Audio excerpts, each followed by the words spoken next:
Yo, what's up mga ka-Elya? So today, nandito tayo ngayon sa Maya Alta para balikan yung hindi namin natapos na gawa dahil sa patuloy na pag-uulan nung mga nakaraang linggo.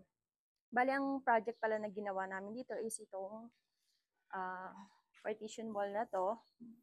Yan, as you can see guys, nagputi-puti siya kasi nung pininturahan namin to ng umaga, nung pagdating ng tanghali, umulan.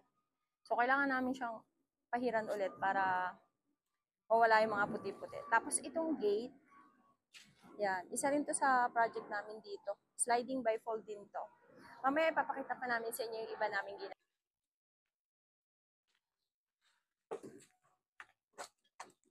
Yeah.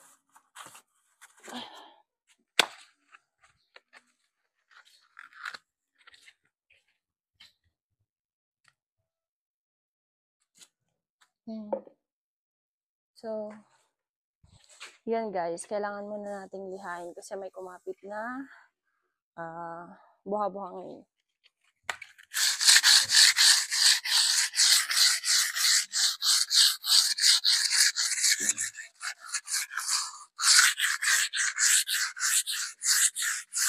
Pasada lang ng liha.